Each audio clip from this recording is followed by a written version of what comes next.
이동의 뉴스정면승부 2부 최강병기 시작하겠습니다. 오늘은 엄태섭 변호사 시사저널 유지만 기자 나왔습니다. 어서 오십시오. 안녕하십니까. 자, 유지만 기자 지난 금요일 날 윤석열 후보자 단독 기사를 썼던데 어떤 내용이었죠? 2012년이죠. 2012년 11월 당시 이제 윤호진 용산 세무서장 사건이 경찰이 한참 수사를 하고 있던 시점에 민주당 내부에서 민주당 관계자가 이제 작성한 윤석열 당시 특수부장이 적시되어 있는 그 사건에 대한 문건을 이제 보도했었죠. 예. 내용 잠깐만 소개해 주죠.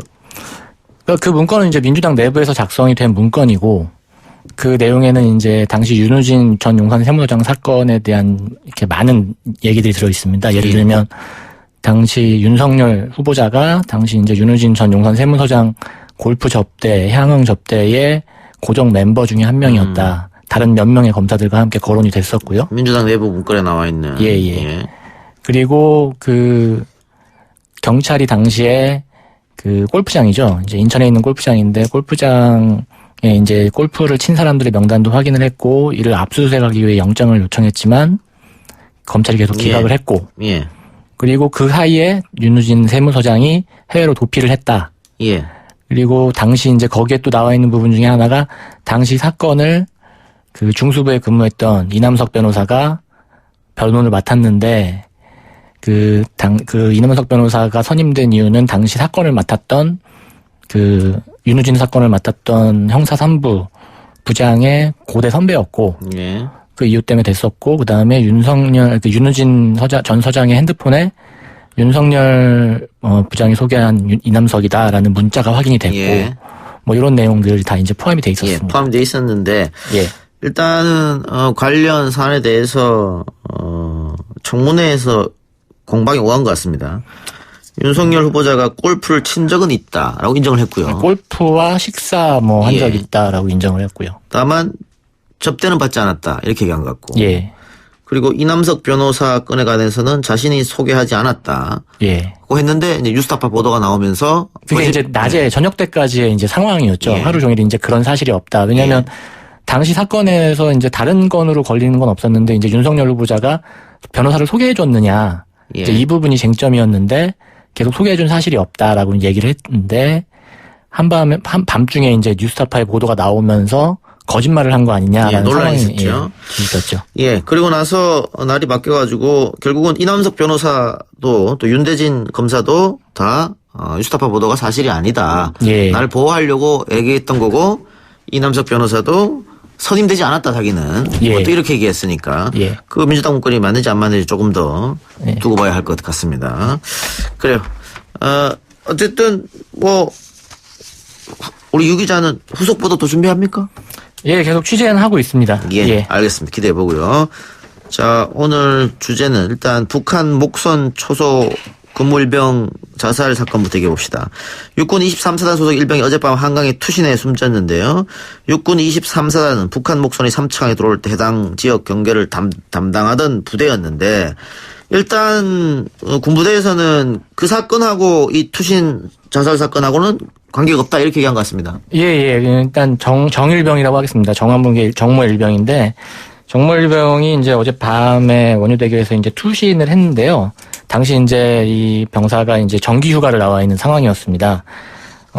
그 목선 초소 경계를 담당하긴 했지만 당시 목선 귀순 사건이 발생했을 때는 오전이었고 이 병사는 상황병인데 오후 근무가 예정돼 있었기 때문에 근무한 적도 없고 그렇기 때문에 해당 사건으로 인해 조사를 받거나 조사 대상도 아니었다라고 국방부가 밝혔죠. 그 일부 언론에서 뭐 이 사건으로 인해서 조사를 받고 심리적 부담 뭐 이렇게 예측 기사를 썼었는데 그냥 예측이죠. 예측일 뿐이고 그건 아닌 것 같고 왜냐면은 병사 그 유서가 발견되는데 유서 내용에도 그런 내용은 없다면서요. 네, 그렇습니다. 유서를 남기긴 했습니다. 보면은 그 군대 생활을 하는데 적응하기 힘들다. 라든가 혹은 뭐 이기적이고 나약했으며 게으르게 살았다. 남에게 피해만 줬다.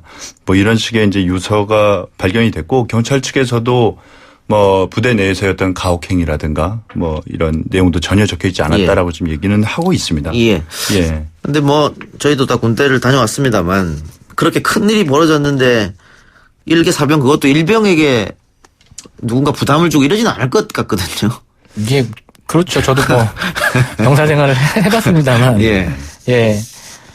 그런데 이제 문제는 이제 스마트폰에서 나온 이제 유서인데 예. 여기 이제 군 생활이 힘들다, 적응하기 힘들다라는 이런 내용들이 있는 게 이 사건뿐만이 아니더라도 혹시 다른 뭔가 적응하기 힘든 일들이 있었던 거 아니냐. 예. 뭐 이런 부분까지는 좀 봐야 될 것 같습니다. 그건 좀 찾아봐야 될 것 같습니다. 예. 뭐 그런 부분도 있고요. 저 그 관련된 내용의 기사가 나왔을 때 예. 댓글도 좀 찾아보고 했는데 요즘에 병사들 다 스마트폰 쓰지 않습니까? 예. 그러면 분명히 해당 기사도 봤을 것이고 이제 본인이 경기를 섰으니까 예. 뭐 댓글들도 봤을 것이고 예. 하는데 그 내용들을 보면 뭐 군기가 빠져서 그렇다는 등 뭐 혹은 뭐 당나라 군대냐 뭐 정신 상태가 해이하다라는 예. 그런 댓글들로 인한 스트레스도 혹시 있지 않았을까 싶은 그런 좀 우려도 있습니다. 예, 사실상. 알겠습니다. 근데 해당 병사가 배려병사, 과거에는 아마 관심병사라고 했던 것 같은데. 보호관심병사 예. 뭐 이런 얘기로 불렸었죠. 그렇게 분류됐던 관리받았던 병사로 알려져서 혹시 뭐 가혹행위나 이런 게 없었나 이것도 한번 살펴봐야 될 것 같습니다. 예. 조사가 이루어지겠죠. 다음 이야기 봅시다. 최근 김성준 SBS 전 앵커가 지하철에서 한 여성 시민을 불법 몰래 촬영한 혐의로 체포돼서 논란이 있었는데 지금 이 사건 어떻게 진행되고 있습니까? 일단 김성준 앵커는 SBS에 사직서를 제출했고 예, 사직서가 수리가 됐고요. 방송도 없었다고 하더라고요. 예, 방송도 폐지가 됐습니다. 예. 일단 참 이게 민망한 사건이긴 한데 현재 이제 경찰에서 조사를 하고 있는데 오늘 경찰에서는 이제 그 김성준 전 앵커의 핸드폰을 포렌식을 하겠다. 이렇게 방침을 밝힌 상황이고요. 그러면은 이거 말고 혹시 포렌식을 하게 되면 더 있을 수 있겠다 이건가요? 예, 그러니까 더 있으면 다른 죄까지도 나올 수도 있지 않을까 하는 상황입니다. 예. 자, 엄 변호사, 이 네네. 몰카 혐의 처벌이 어떻게 됩니까? 일단 성폭력 특례법이 있죠. 거기에 예. 따르면은 카메라 등을 이용한 촬영죄가 일단 성립을 할 것으로 보입니다. 그에 예. 따르면은 이런 카메라를 이용해서 어떤 성적 욕망이나 수치심을 유발할 수 있는 사람의 신체를 촬영 대상자의 의사에 반해서 촬영한 경우, 그 경우에 이제 굉장히 중형입니다. 5년 이하의 징역 또는 3천 이하의 벌금이거든요. 예. 근데 문제는 이게 이러한 처벌, 형벌뿐만이 아니라 그 외에 이제 부과되는 여러 가지 병과되는 것들이 있는데 일단은 그 재범 예방에 필요한 수강 명령을 받거나 혹은 성폭력 치료 프로그램의 이수 명령도 받아야 됩니다. 더 나아가서 더 나아가서 신상 정보까지 등록됩니다. 예. 그 만일 김성준 전 앵커가 갖고 있던 휴대폰을 디지털 포렌식했을 때 더 많은 사진이 나온다고 가정을 하면 처벌이 더 무거워집니까? 그렇죠. 아무래도 이제 상습범인 경우에는 이제 2분의 1 이상이 또 가중이 되죠. 예. 네.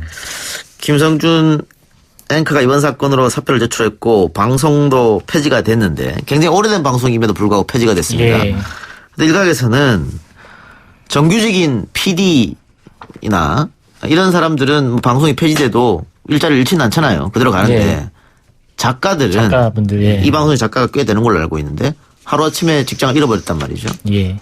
자신들의 잘못도 아닌데. 이게 그럼 과연 SBS가 이런 식의 태도를 취하는 게 잘하는 짓이냐 이런 논란이 좀 있는 것 같습니다.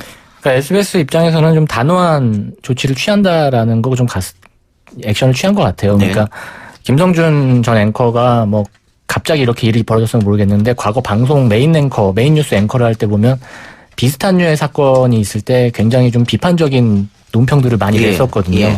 그게 지금 SNS에서도 굉장히 회자되면서 심지어 본인이 본인에게 한 얘기 아니냐라는 비판이 되게 거센 상황입니다, 지금.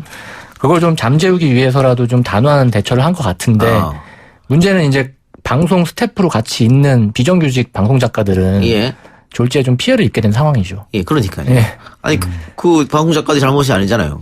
제작진이 잘못이 아닌데 이거는 전혀 아니죠. 이 프로그램 자체를 없애서 비정규직 작가들이 또 서러움을 느낄 수밖에 없는 거 아니겠습니까? 그래서 그런 논란이 좀 있는 것 같고,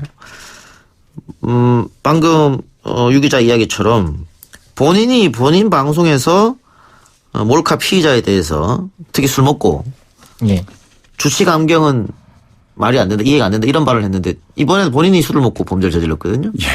좀 달리 드릴 말씀이 없습니다만은 그 앞서 본인의 프로그램에서 말씀하신 주치 감경에 대해서 사실 그 술 마시면은 정신도 혼미해지고 범죄를 일으킬 가능성이 높기 때문에 오히려 그것을 알면서도 술 마시고 범죄를 저지른 사람은 오히려 가중처벌해야 되는 것 아니냐라는 그런 의견을 주셨었어요. 네. 그럼에도 불구하고 이제 본인이 이와 같은 사건이 연루됐다라는 점이 좀 여러모로 안타까운 상황입니다. 알겠습니다. 자, SBS가 앞으로 이 사태에 대해서 어떻게 대처할지 좀 지켜보고요. 경남 거제 한 주상 복합 아파트에서 흉기를 휘둘러 상가 입주민을 살해한 40대 남성이 16시간 동안 아파트 옥상에서 경찰과 대치하다가 결국 건물에서 뛰어내려서 스스로 목숨을 끊었습니다. 어떻게 된 일입니까?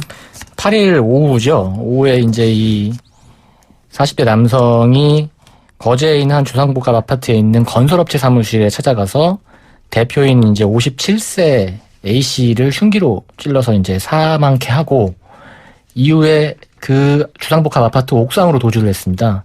근데 경찰 특공대하고 대치를 긴 시간 동안 했는데 이제 9일 오늘 오전 6시에 끝내 투신을 해서 이제 사망하게 된 사건입니다. 예. 한 명을 살해했지 않습니까? 예. 살해한 이유가 있을 것 같은데요. 그러니까 계속 그 경찰과 대치하는 상황에서도 당시 찾아간 건설업체 사무실에 누가 근무를 했었냐면은 이 40대 남성 범인의 전 부인이 근무를 하던 사무실이었거든요. 그러니까 이분의 이제 남자 관계를 의심을 한 나머지 들어가서 이제 실랑이를 벌이다가 끝내 이분을 살해를 하고 올라가서도 계속 전처와의 통화를 요구했다고 해요. 예. 그래서 이제 프로파일러나 협상가들이 와가지고 이제 같이 얘기를 하던 와중에 결국 얘기가 잘 안 됐는지 끝내 투신을 하게 된 겁니다. 예. 어쨌든 그 아내분 같은 경우에는 남편이 의심하는 그런 일은 없었다라고 이제 이야기를 하던데 이렇게 해서 그 살해한 사람이 사망했잖아요. 그렇습니다. 그럼 어떻게 되는 겁니까? 처벌이나 아무도 못하는 그 경우에는 일단 피의자로 그러니까 혐의가 있음을 의심받는 사람이 사망을 하게 되면 결과적으로는 수사기관, 즉 여기서는 뭐 경찰이나 검찰이 되겠죠. 그쪽에서는 최종적으로 공소권 없음으로 뭐 수사를 더 이상 진행할 수 없게 됩니다. 그럼 피해자는 굉장히 억울할 수 있겠네요. 피해자 입장에서는 근데 달리 방법이 없죠. 지금 이 상황에서는 뭐 뭔가 범죄를 저지른 사람이 본인이 사망을 한 경우에는 더 이상 뭐 피의자 신문 조서를 작성한다든가 뭐 재판을 받는다든가 그와 같은 어떤 수사 과정을 거칠 수가 없기 때문에 공소권 없음 처분을 할 수밖에 없습니다. 예. 네. 알겠습니다. 안타까운 사건이었네요. 예. 또 하나 안타까운 사건이 최근에 있었는데 베트남 이주 여성인 아내를 무차별 폭행한 남편이 이제 구속됐습니다. 근데 파장이 좀 오래 갈 것 같습니다. 영상이 또 공개돼서 많은 분들에게 분노를 자아냈는데 또 이 베트남 언론에서 이 영상을 좀 계속해서 틀고 뉴스로 내보내서 베트남인들이 한국에 대한 감정이 안 좋아졌다 이런 얘기도 들리더라고요. 예, 그렇습니다. 어제 이제 구속이 됐는데요. 폭행한 남성이 정확히는 이제 4일에 벌어진 사건입니다. 4일날 이제 저녁 9시부터 한 3시간가량 폭행하는 상황이 그 베트남 이주 여성 아내분이었죠. 아내분이 가방에 숨긴 스마트폰으로 찍은 영상이 다음날 이제 유튜브에 공개가 됐고요. 그 다음에 6일날 경찰이 특수상해와 아동학대 혐의로 이분을 체포했고 그 다음에 구속이 된 상황입니다. 현재까지. 근데 아이가 보는 앞에서 참 너무 안타까운 상황입니다. 그 부분 때문에 지금 아동복지법 부분도 같이 문제가 되는 거거든요. 와이프 그러니까 배우자죠. 배우자를 폭행한 부분 자체에 대해서는 이게 지금 주먹이나 발길질뿐만 아니라 소주병도 등장합니다. 그렇기 때문에 이렇게 위험한 흉기 기타 위험한 물건으로 폭행 심지어 이제 전치 4주에 상해까지 입었다고 하는데 그 경우에는 이제 형법상 특수상해 혐의로 이제 진행이 될 것으로 보이고 근데 아동이 특히나 이제 본인 자식이지 않습니까? 자식이 이제 보는 앞에서 아내를 폭행하는 그런 끔찍한 장면을 목격하게 했고 아이 입장에서는 향후에 그 정말 트라우마 때문에 향후에 엄청나게 피해를 많이 입을 텐데 그 경우 때문에라도 아동복지법 위반으로 정신건강에 해를 끼치는 그런 정서적 학대 행위로 처벌이 될 가능성이 있습니다. 지금 아내는 갈비뼈가 부러지는 부상. 그래서 이제 아이와 함께 쉼터에서 보호를 받고 있다고 하는데 남편이 어쨌든 언젠간 출소할 거 아닙니까? 처벌받는다 하더라도. 그렇죠. 그랬을 때 또 보복 폭행을 걱정하고 있는 것 같아요. 지금 그것 때문에 이제 강력한 이제 보호 조치를 좀 취해달라. 혹은 남편분에 대해 지금 강력한 처벌을 지금 요구하고 있는 상황이고요. 일단 굉장히 빠르게 지금 구속 조치가 취해졌는데 이 자체가 이제 베트남 여론도 워낙 좋지 않고 이낙연 국무총리가 직접 베트남 공안부 장관을 만나서 사과의 뜻을 표할 정도로 이제 외교적 문제로까지 이제 번질 수 있는 상황이라서 이 문제는 이분이 이제 법적 처벌을 받더라도 나중에 돌아와서 또 보복 폭행을 하는 부분인데 좀 보호 장치를 좀 신급히 마련을 해야 될 것 같습니다. 예. 그런 부분도 있고요. 사실 이게 또 반의사불벌죄 폐지와 관련된 입법론적 논점도 사실은 굉장히 얘기가 많이 되고 있잖아요. 맞아요. 말씀하신 것처럼 형을 다 살고 나서 나와서도 문제지만 지금 보통 일반적으로 상해가 있지 않고 보통 폭행만 이루어지는 경우가 있는데 폭행죄의 경우에는 반의사불벌 그러니까 다시 말하면 피해자 맞은 사람이 피해자가 처벌을 원치 않는다라는 의사를 명확하게 밝힌 경우에는 처벌을 또 마찬가지 할 수가 없어요. 그러니까 남편이다 보니까는 그렇죠. 처음에는 처벌해달라고 했다가 나중에는 처벌하지 말아주세요 한다 이거죠. 그렇게 할 수 있는 거죠. 뭐 그게 합의가 됐건 혹은 어떤 다른 어떤 외압에 의했건. 그런데 지금 이와 같이 그 소수자, 약자, 특히나 이렇게 이주 여성 같은 경우에는 뭐 비자 문제라든가 기타 여러 가지 문제 때문에 어쩔 수 없이 억울하지만 반의사불벌 그러니까 처벌하지 말아달라는 의사를 표시를 하는 경우도 있거든요. 알겠습니다. 그 부분도 한번 우리가 뭐 국회 차원에서 한번 논의해 볼 필요 있다. 좀 논의를 하자는 좀 얘기는 나온 상황입니다. 알겠습니다. 자, 이주 여성들을 돕기 위한 긴급 지원센터가 있다고 합니다. 그런데 잘 몰라서 활용을 못한다고 하는데 다누리 콜센터 1577-1366번 또 여성 긴급 전화는 국번 없이 1366 24시간 운영한다고 하고요. 이주 여성들 입국 당시부터 지원 상담 가능하다고 하니까 혹시 어떤 일이 있으면 이것으로 전화를 해보시길 바랍니다. 오늘 엄태섭 변호사는 방송 처음이었는데 어땠습니까? 뭐 일단은 처음이라서 많이 긴장되긴 했는데 이와 같은 그 우리 사회적으로 문제가 되는 사건들 특히나 이제 많은 국민들께서 문제가 되는 사건에는 항상 법률적으로 사법적으로 어떻게 처리되는지 궁금해하시는 분들이 많이 계신데 그와 관련해서 어떤 뭐 이렇게 해석 혹은 해설을 해드릴 수 있는 기회를 부여받아서 너무 감사하게 생각하고 있습니다. 엄 변호사 운동하셨어요 옛날에? 운동을 했죠. 귀가 만두기어가서 오늘 첫 방송에 지각했음에도 불구하고 제가 뭐라고 못 그러겠네요. 알아보시는 알겠습니다. 두 분 오늘 수고하셨습니다. 고맙습니다. 감사합니다. 감사합니다.